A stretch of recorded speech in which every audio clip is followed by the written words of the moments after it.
Na sua experiência de consultor, doutor Luiz, as mães, em geral, são desta fortaleza da Sônia, mas além disso, consideram presente de Deus ou não escondem a labuta que é criar qualquer filho?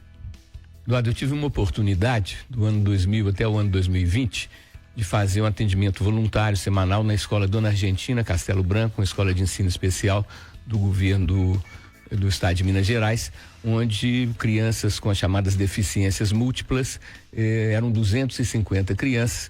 Eu fazia o atendimento, fazia as receitas, dava os remédios homeopáticos, os laudos, e eu aprendi muito nessa época, porque eu nunca tive afinidade por criança com problema, porque eu pensava, Sônia, que criança com problema ou é um problema familiar, ou seja, no âmbito da esfera familiar, ou era kármico e espiritual, e eu não tinha muita habilidade, muito conhecimento para lidar com isso. Mas eu vi aqueles meninos passando lá na porta de casa, eu falei assim, gente, quem sabe eu posso ajudar, e fui, fiz esse trabalho longo, e duas coisas me chamaram muita atenção. Primeiro, um conceito que na medicina antroposófica tem, Sônia, de que crianças especiais, sejam por síndrome de Down, qualquer síndrome, são inúmeras as síndromes que existem, e tem inclusive umas que nem tem nome, tem aquele amontoado de sintomas, mas não tem um nome específico. Mas a antroposofia considera que são seres espirituais de níveis mais altos de evolução e que vêm com a tarefa, vem com a função de provocar, de estimular, Eduardo, o amor pelo que não é bonito, pelo que não é inteligente, pelo que não é bem sucedido. Normal, entre aspas, né? Uma coisa que seria, então, vamos dizer assim, uma forma de estímulo diferente do que o estímulo, entre aspas, positivo, mas o estímulo do desafio. Agora, isso que o Eduardo falou, Sônia, realmente me trouxe muito desconforto, né? Que os pais homens, né? Tendem a cascar fora. Eu tenho um exemplo fisiológico, Eduardo, que mostra que realmente a natureza masculina e feminina são diferentes. As fibras musculares da mulher, elas são aptas a esforços mais prolongados com menor peso. E dos homens têm uma capacidade maior de suportar o peso e uma capacidade menor na duração, no tempo desse peso. Então, o limiar de frustração dos homens, o limiar de incômodo, né? Mas é muito menor do que da mulher. Então a resiliência, essa capacidade de resistir e até de transformar isso numa fonte de motivação. A tristeza, doutor, é a sociedade aceitar isso com muita facilidade, né? Vê-se isso como uma coisa natural. Exato. Meu caro Aloysio Andrade, este acordo comercial Mercosul, União Europeia, pode derrubar muros, ajudar brasileiros que produzem? Derrubar muros e aumentar pontes, né? E essa questão do entendimento, Eduardo, essa questão do diálogo é fundamental. E nós vamos ter agora, a partir da posse do Trump, agora em janeiro nos Estados Unidos, uma tendência dos Estados Unidos se fecharem. Essa é a teoria que o Trump praticou no primeiro mandato dele, que é de, quando ele fala de America first, né? A América primeiro, é o egoísmo, né? Fala assim, o que conta para ele é o que conta para ele, ponto, né?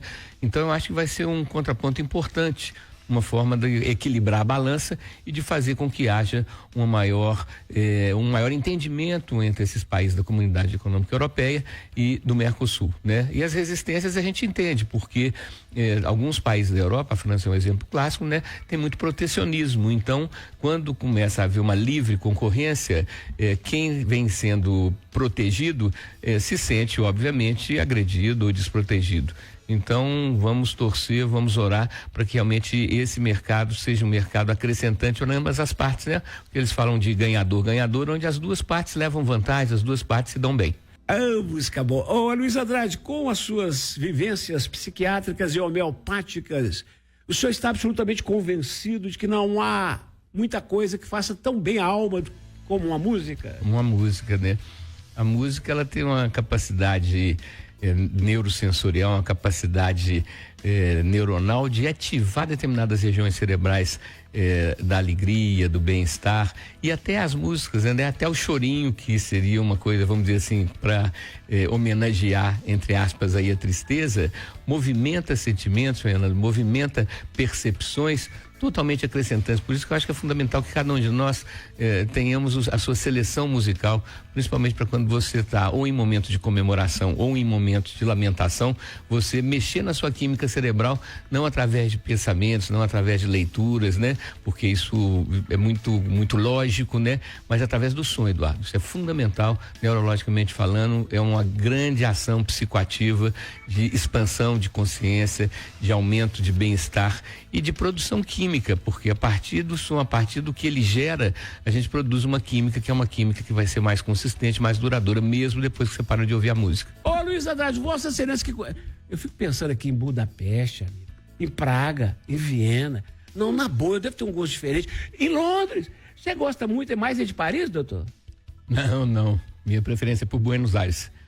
Fora do Brasil, lógico, né? Porque Buenos Aires é a cidade mais europeia das Américas, junto com Washington.